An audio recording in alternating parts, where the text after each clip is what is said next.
Welcome to the Right Take Podcast, news, ideas, and conversations at the intersection of politics and culture, a project of the David Horowitz Freedom Center. I will be your host, Mark Tapson. Welcome back to the Right Take Podcast. I am your host, Mark Tapson. Thank you for joining me again. Last Independence Day, last 4th of July, the social justice conscious ice cream company Ben & Jerry's posted a message to Twitter celebrating the nation's founding by calling on the United States government to return the quote-unquote stolen indigenous land on which the nation was formed. Ben & Jerry's tweeted, quote, "This 4th of July, it's high time we recognize that the U.S. exists on stolen indigenous land and commit to returning it," unquote. The company then went on to propose that the United States begin with Mount Rushmore. And it goes on to read, quote, "What is the meaning of Independence Day for those whose land this country stole, those who were murdered and forced with brutal violence onto reservations, those who were pushed from their holy places and denied their freedom? The faces on Mount Rushmore are the faces of men who actively worked to destroy indigenous cultures and ways of life, to deny indigenous people their basic rights," unquote. Well, Ben & Jerry's did not lead the way by committing to return the land on which their headquarters was built to the indigenous people who once owned it, so we can pretty much dismiss their statement as just empty virtue signaling. But it reflects a widespread corrosive misconception in America and the rest of the West that the history of European colonialism throughout the New World is nothing but one long atrocity-studded narrative of genocide, exploitation, theft, and oppression. In fact, it's fashionable now for self-loathing Western multiculturalists to begin many public events, from lectures to performing arts productions to city council meetings, with statements acknowledging that the venues in which those events take place sit on lands stolen from the natives.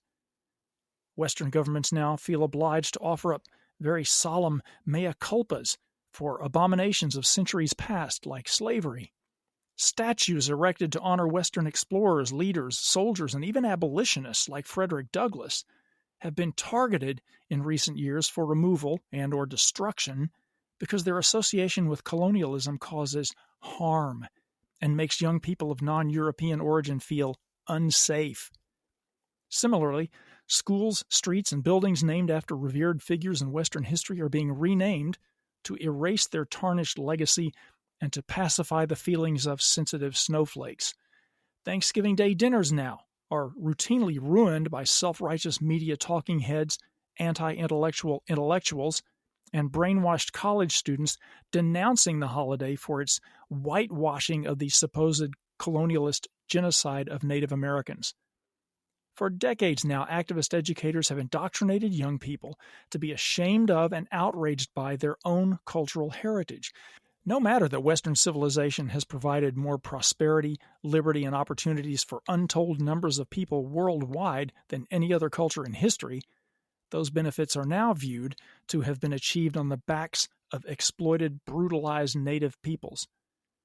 Our culture is in desperate need of a comprehensive antidote to all of this poisonous historical revisionism. We need to have a balanced, national conversation that gets past unhinged anti-Western ideology to look at the history of the New World in a factual context and with a clear-eyed perspective about Western colonialism, both good and bad. I bring up all of this about left-wing hostility to Western colonialism because my guest today at The Right Take has written a book refuting anti-colonialist falsehoods and presenting the balanced truth about European colonialism in the New World. So please stay with us as we pause for a little musical break coming up, because you do not want to miss this discussion. In fact, don't forget to subscribe to The Right Take so you don't miss any of the conversations we're having here. Remember, if you like what you hear, please leave a review. It really helps. We will be right back with my guest. Don't touch that dial.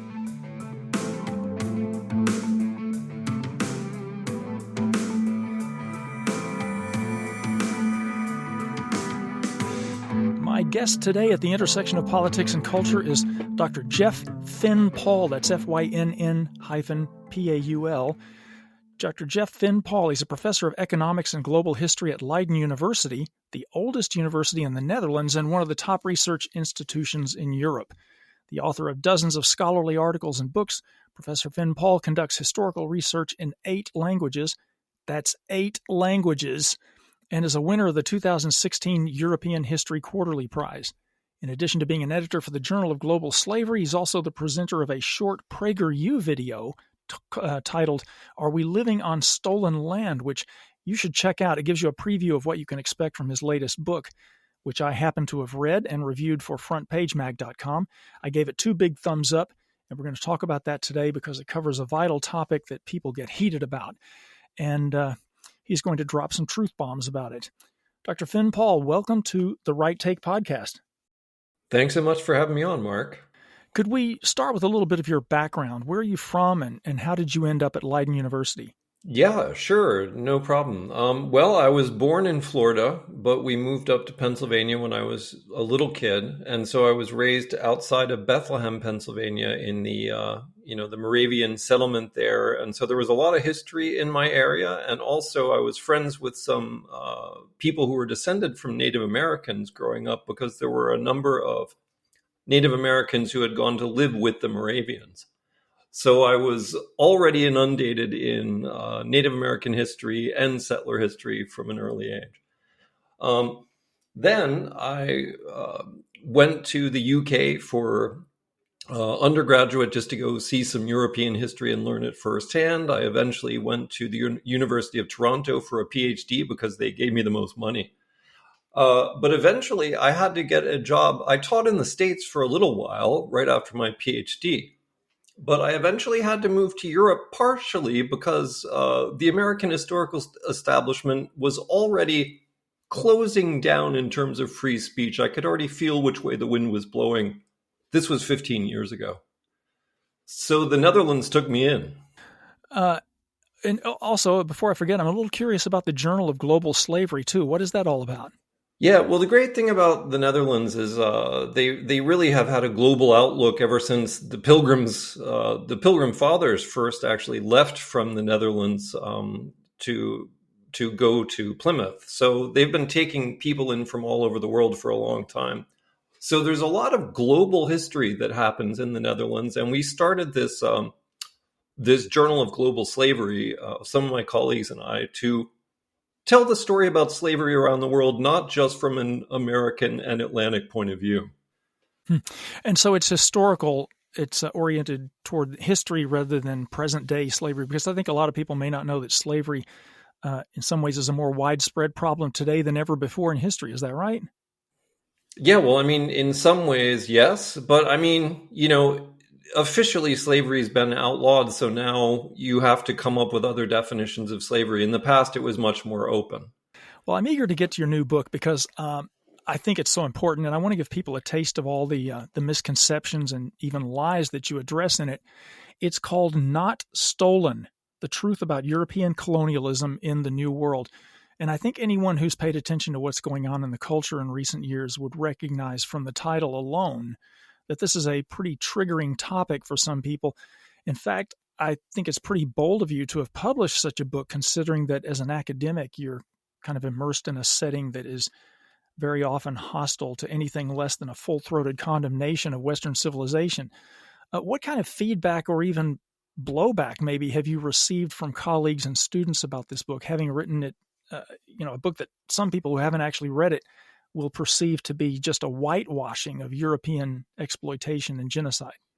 Yeah, well, I mean, a few years ago, I wrote what became the kernel of this book in an article in The Spectator, and it went viral around the world because there's a lot of people who really want to hear a balanced history of North American colonization. But of course, almost immediately, when you anger 10,000, shall we call them woke historians, you're going to get a lot of blowback. So I had people caricaturing my argument, assuming that I was saying Europeans did no evil, when I very specifically said, what we really need is a balanced account. Yes, Europeans did some evil, but they were not 100% evil. That is more than enough to trigger most of my colleagues. And To me, that says they don't have a scientific mindset. They don't want to know what actually happened in history. They only want a propagandistic version. And how can they call themselves historians or scientists if that's the take they're taking? So I felt I had to write this book just to get the full picture out there. And that's really what I aim for. Is it your sense that your colleagues in the Netherlands are maybe more woke than here in the United States, or the other way around? Were they a little more open-minded in Europe, or worse? Well, I think that in general, every European country is insulated by their own language from some of the crazier things that are going on in the English-speaking world. So I think European countries are a little more skeptical about wokeness, which really the epicenter of it was in the United States. So yeah, it's a little less crazy over here, if you want. And then, of course, I think in Canada, things have gone even more off the deep end.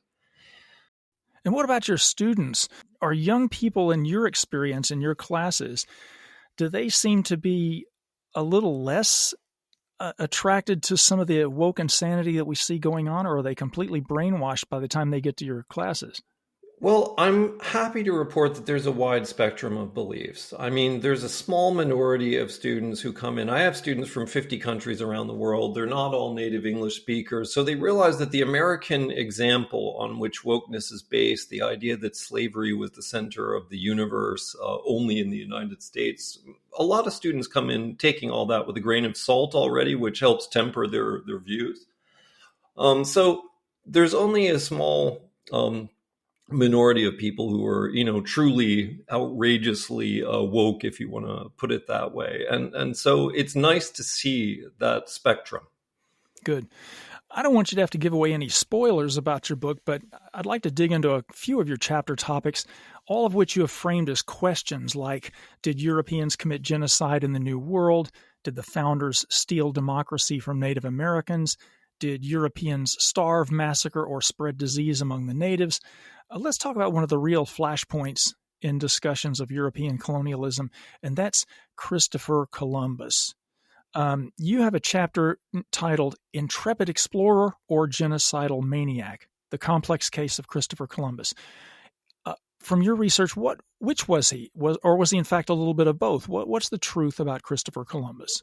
Well, that's just it. I mean, what you hear now, if you Google Christopher Columbus, I think something like the top 20 Google returns you're going to get say something about genocide, massacre, slavery, all sorts of basically the worst crimes against humanity that anyone could ever commit. But in reality, Columbus was just a guy. He was a man. He was an administrator. He was dealing with real life, on the ground warfare situations. They were relatively small scale wars with just a couple hundred people on either side. But in such cases, there are going to be some atrocities, and there are going to be, at some point, some people were taken as slaves, but only a few hundred, and they were quickly released by the Spanish crown. So there were a lot of messy things going on, but was Columbus any more evil than any other military governor in any other province in the world? No. And that's the thing. So, for example, people are claiming that there were millions upon millions of natives who lived on Hispaniola, the island where Columbus first set up shop. And that today has Haiti and the Dominican Republic. It's an island in the Caribbean. And so people were saying there were maybe up to 8 million natives living there in 1491. And we have a census that says by 1530, there was only about 30,000 people there. Well, then everyone jumps to the conclusion that these 8 million people were massacred by Columbus and his successors. But in reality, there was nowhere near 8 million people living there, partially because they were using Stone Age tools and they didn't have draft animals, so they could hardly grow anything like that much food. And in fact, recent genetic studies have shown there was maybe only about 40,000 people there in 1491.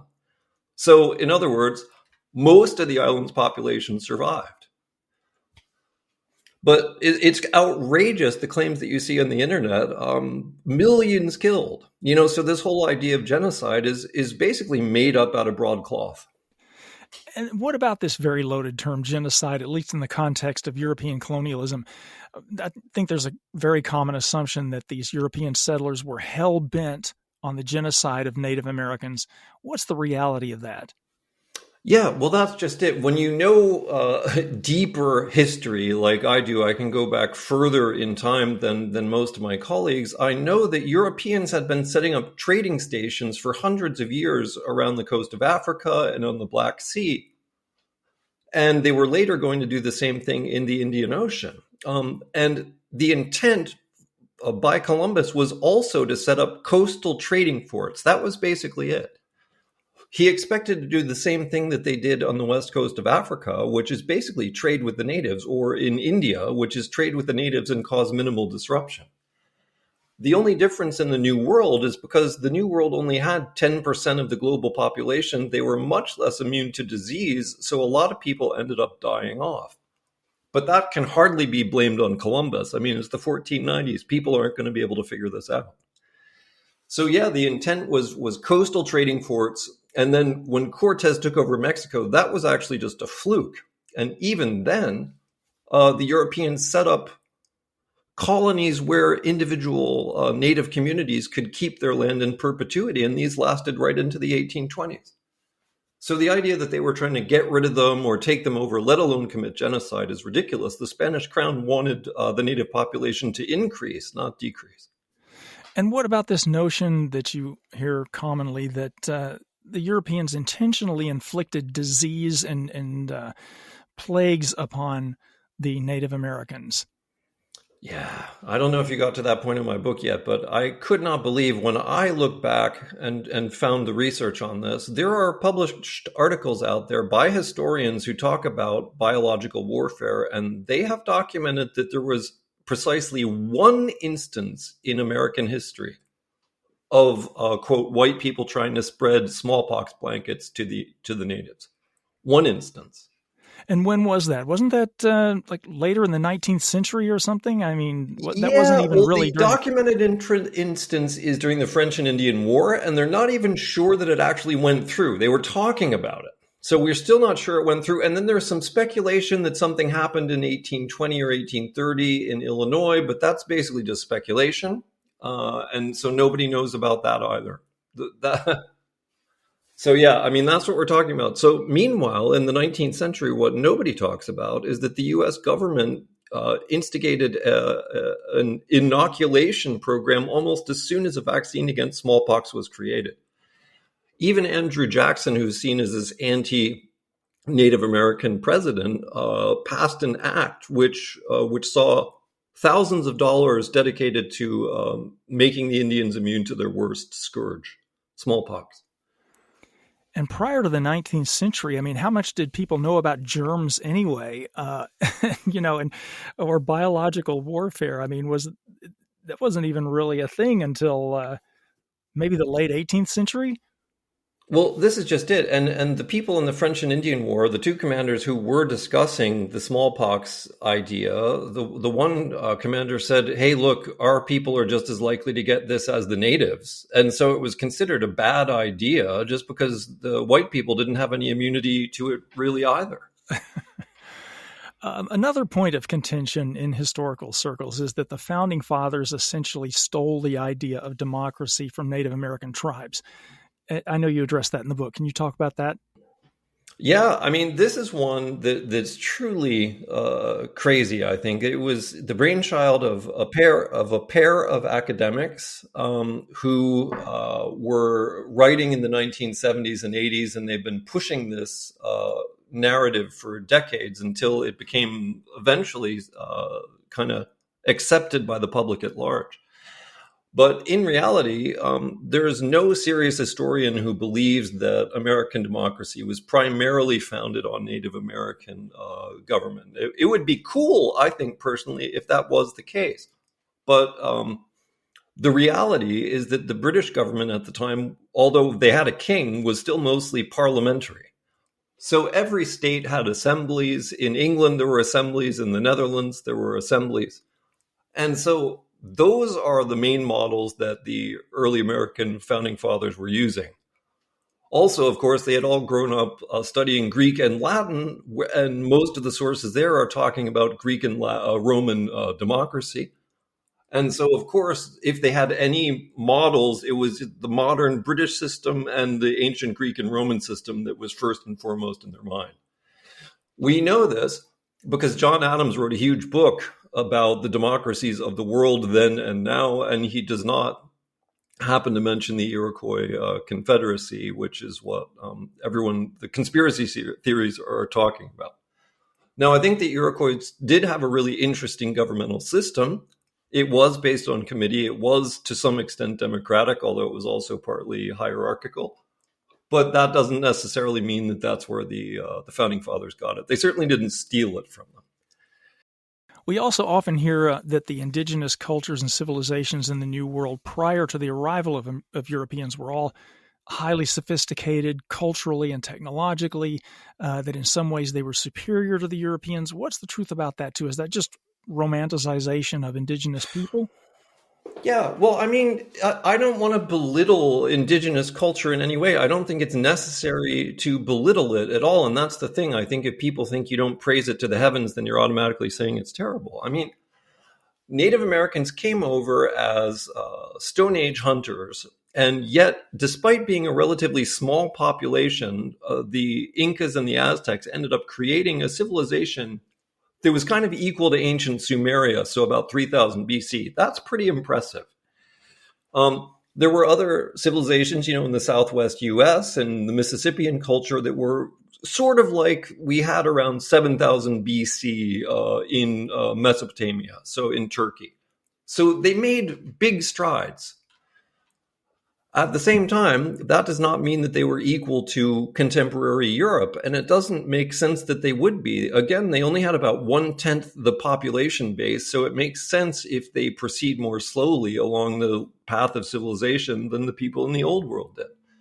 So they were, yes, the most advanced civilizations in the New World were equivalent to about 3000 BC, so the ancient Babylonians, that kind of thing. Which is very impressive, but we don't need to, make more of it than it was.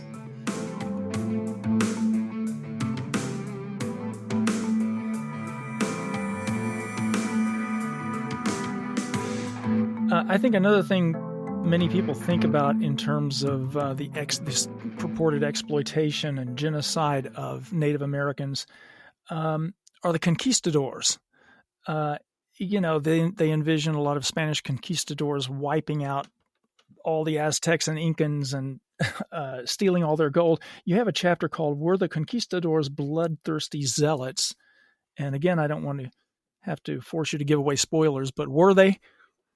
Oh, yeah. Well, I mean, it's such an interesting story because in the Spanish-speaking world, people have a more balanced picture of this. But in the Anglophone world, everybody just imagines these bloodthirsty Spaniards hacking their way through hundreds of thousands of natives. It's ridiculous. The reality was much more nuanced and realistic. I mean, Cortez went in with a couple hundred men, and he was just very good at making native allies. Most natives in Mexico were dividing themselves up by tribe, and that's what they did in North America as well.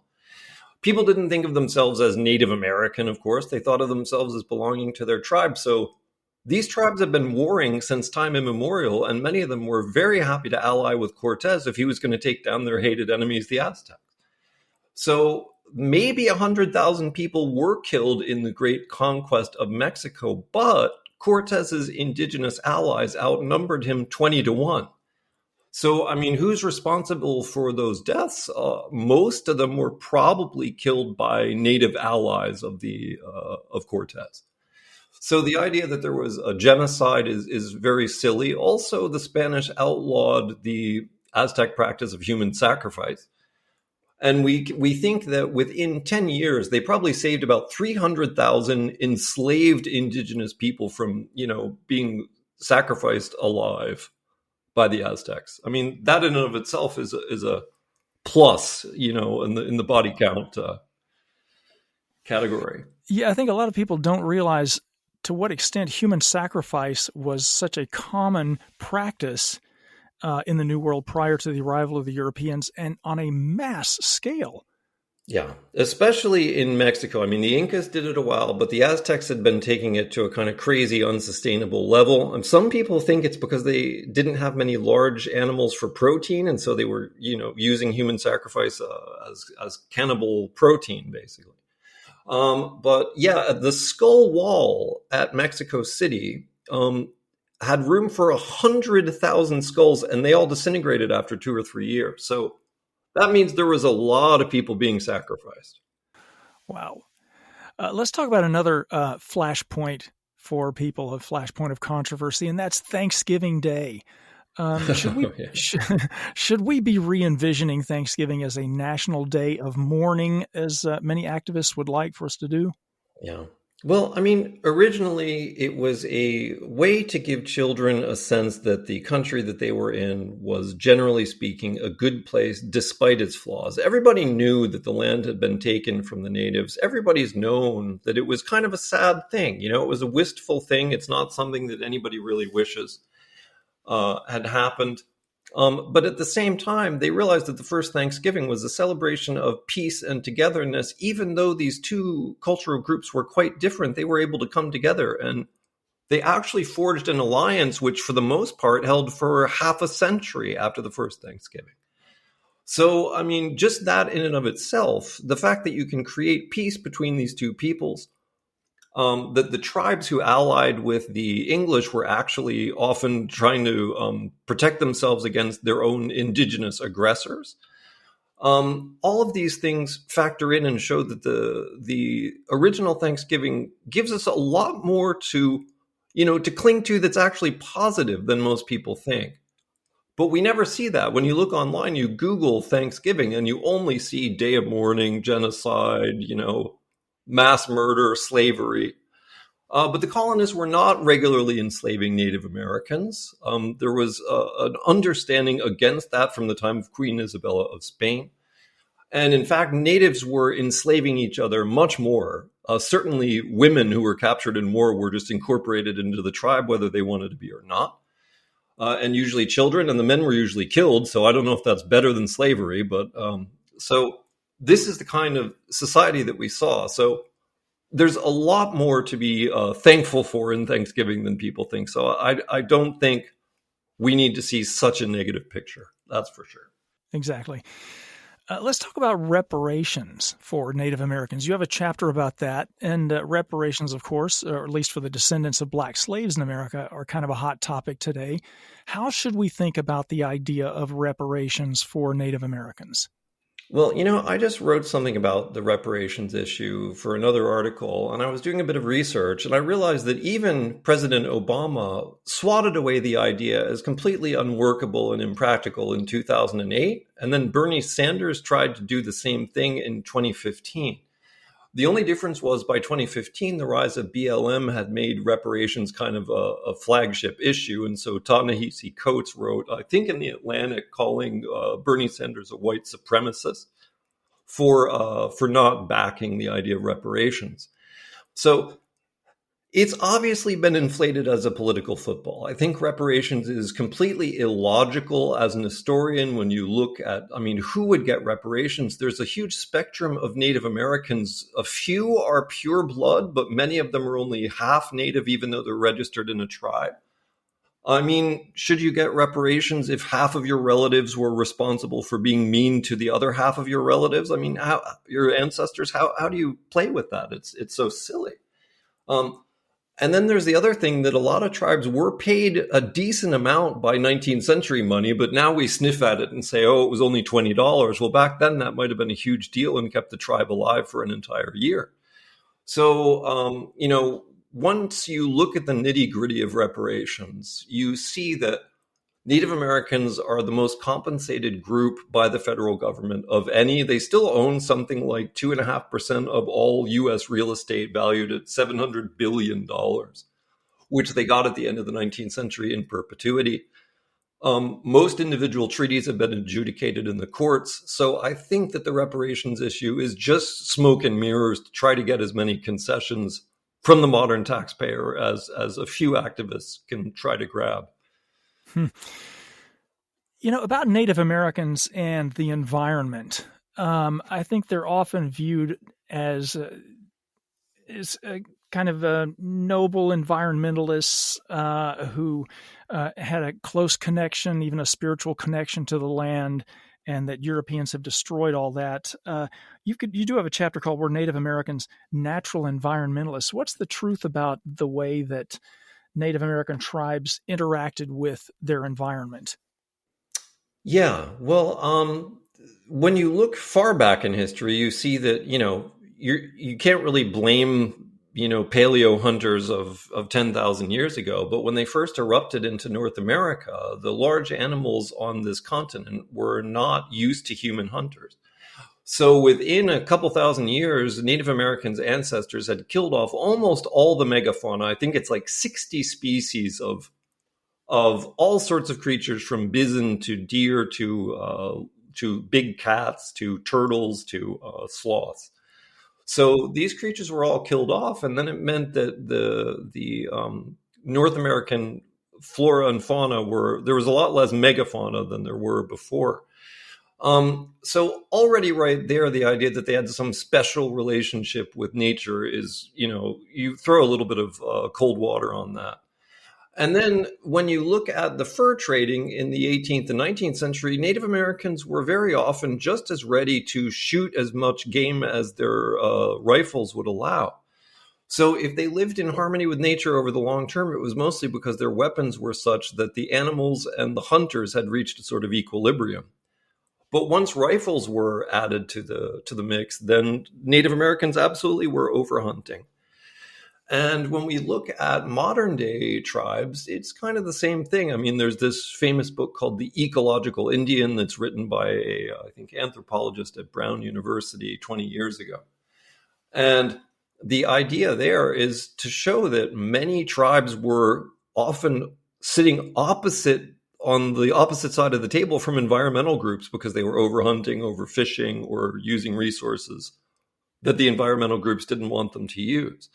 So while some tribes may have been a little more ecological, other tribes were less ecological. Just like any other groups of humans, there's some people who are, quote, good, and some who are bad, according to how you want to categorize them. So the picture is, it's complicated, but to claim some special status, I think, is mostly just done today for political maneuvering, rather than to have any basis in reality. You've got about 20 different topics here that you address, 20 different, shall we say, myths or misconceptions or even lies about European colonialism. What was your favorite, I suppose this is kind of an odd question, but what was your favorite topic to address in this book?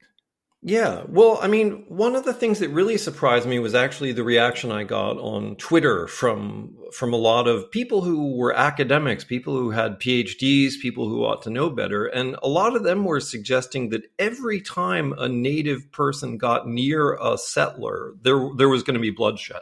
That's what they were suggesting to me. So they said even in the original Jamestown settlement with Pocahontas and the Powhatan Indians, that people were constantly at loggerheads. Well, you go back and look in the sources and you find that English people were staying with the Indians in their villages as guests for months at a time. And you find that the Powhatan Indians were hanging out around the outskirts of Jamestown, also camping for months at a time. So most of the time, these people were interacting with each other on a day-to-day basis. Everybody wanted to get along. They were trading with each other. They were curious about each other. And so the massive extent to which Native Americans and the early English colonists really trusted each other most of the time was very surprising. Another major thing that surprised me was the extent of the land market east of the Appalachians in the 1600s and the 1700s. So Native groups were continually selling scrap land that maybe they didn't need anymore because their tribe was diminishing in numbers, land that had belonged to another tribe whom they had conquered.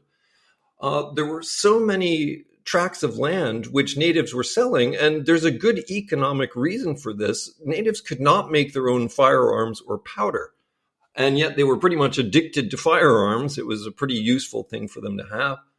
They also really liked having metal axes. I mean, try going out in the woods without a metal axe, an iron axe, if you have the option.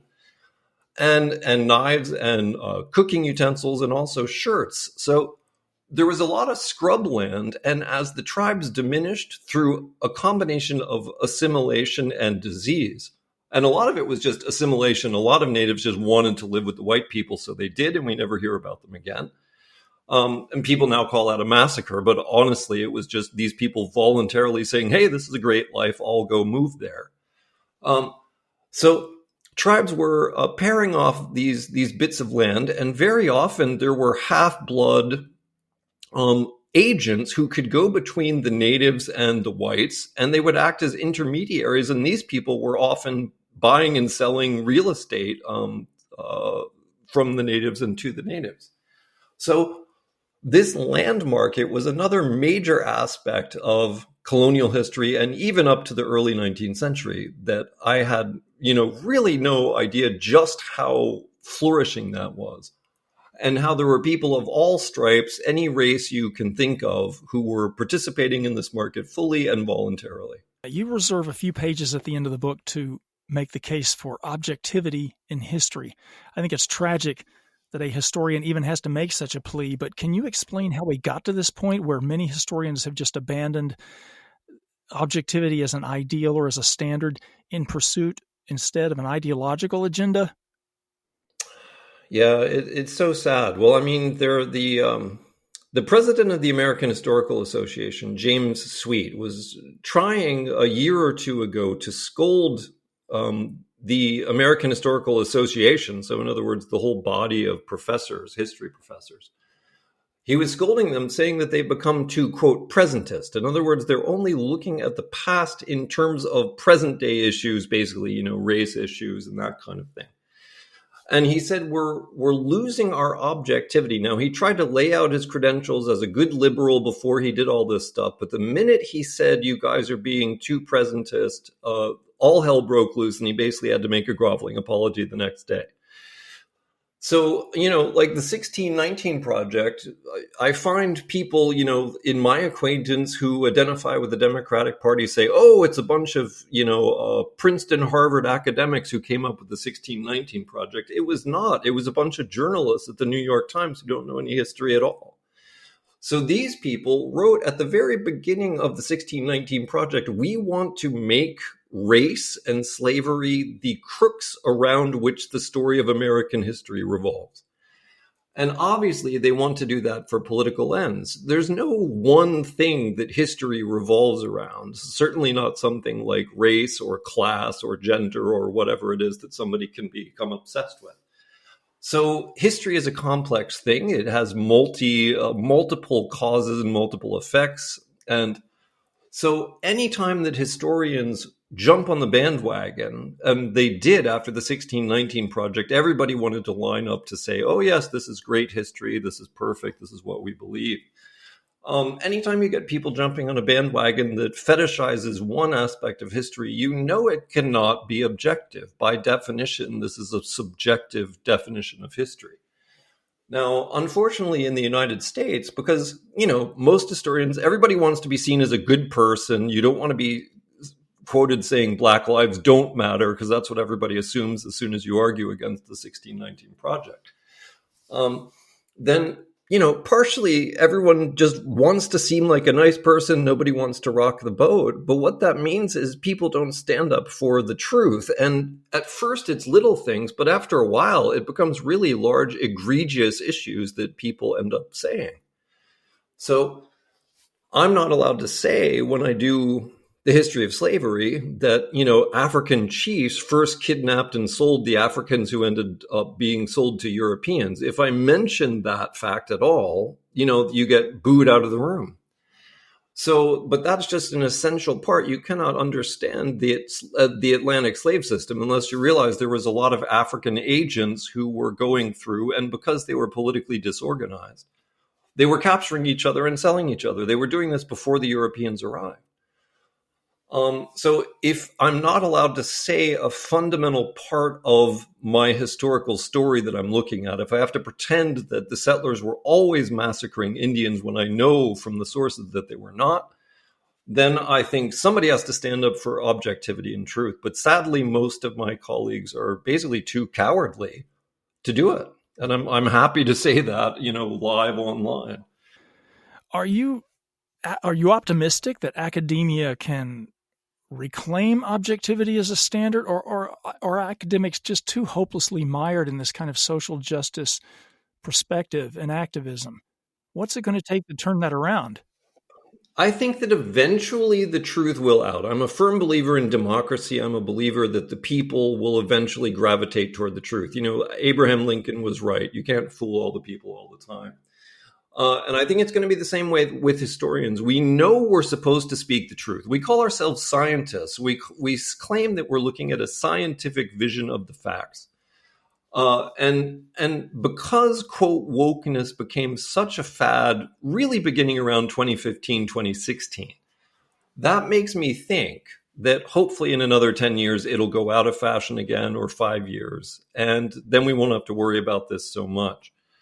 I was looking at a couple of book reviews from the year 2010, and there were academics saying, do we really need to write about or talk about race anymore? Haven't we moved past race? Haven't we, with the Civil Rights Act, basically eliminated most of the problems? Certainly with the election of a Black president in the United States.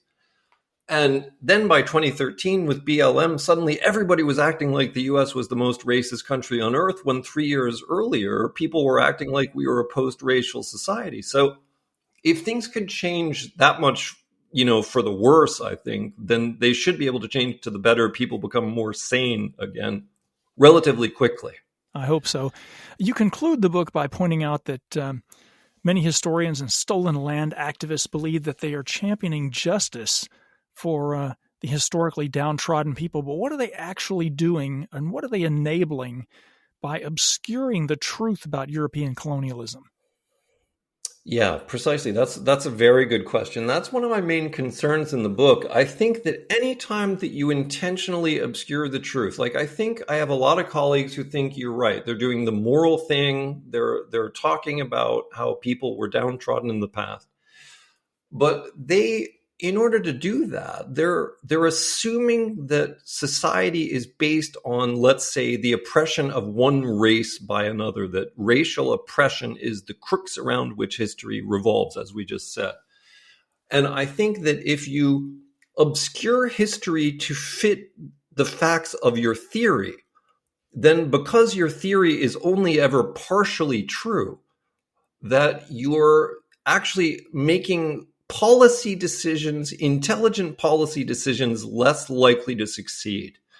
So in other words, when your theory is only partially true, but you act as if it's the total truth, then if you make policies trying to fight racism, you're going to miss the other 5 reasons why, say, Black people are poorer than white people on average in the United States. So your policy is going to be ineffectual, and I think you end up harming the people you're trying to help because you've used a distorted version of history and a kind of wonky theory. It was basically only Marxists who tried to fit the facts of history to fit the Marxist theory. And I'm afraid that the new radical left is kind of doing the same thing. They're the heirs of the old Marxist way of doing things. I thought we had seen the end of that, but I guess not. Your final chapter, or actually your conclusion, is titled "Toward a Balanced History of European Colonialization." Outside of academia, what can we do in the culture to sort of wake people up to this kind of balanced history? I mean, apart from people buying your book, which can lead the way, what can people, or how in the culture can we turn that narrative around and arrive at a more balanced understanding of history, or European colonialism specifically? Yeah, I mean, there's a couple other books like mine that are beginning to be written where people are fighting back a little bit against this, and so yeah, there needs to be crucial members of the public who arm themselves with those narratives. But absolutely, we're going to need to see a concerted effort by politicians and just grassroots people who are working with local school boards to make sure that history is taught in an objective way. I think one of the other really important things is that we realize that civics classes are really important. We need to know how our democracy functions. And for that, we need some stories. We need to tell children some of the good sides of what's happened. We can't be uniformly negative, no matter how much the left might want to portray it that way. So if parents speak out, if school officials start to change the curriculum, then eventually we might see a grassroots public movement towards balance. I don't think we need to be, nobody needs to be anti-Native American. That's ridiculous. We want to celebrate the achievements of Native Americans as much as possible. But at the same time, we don't need to be anti-European in order to be pro-Native American. It's just so ridiculous. History is not a zero-sum game. You can say, yeah, the Native Americans were cool, but Europeans did some cool stuff too.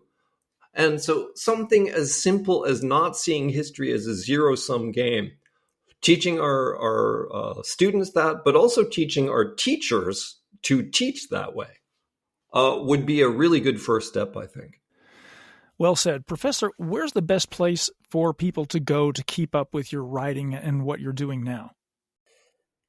Yeah, exactly. Well, I keep track I keep a record of what I'm doing on Twitter mostly, and that's where people can find what my latest articles are that I'm writing. And I have started a little YouTube channel as well, which I plan to do more uploading for.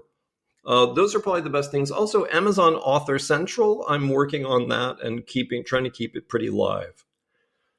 Dr. Jeff Fynn-Paul, thanks so much for coming on today at the Right Take podcast, and thanks especially for your important book. People, that title again is Not Stolen, The Truth About European Colonialism in the New World. It is a must-read.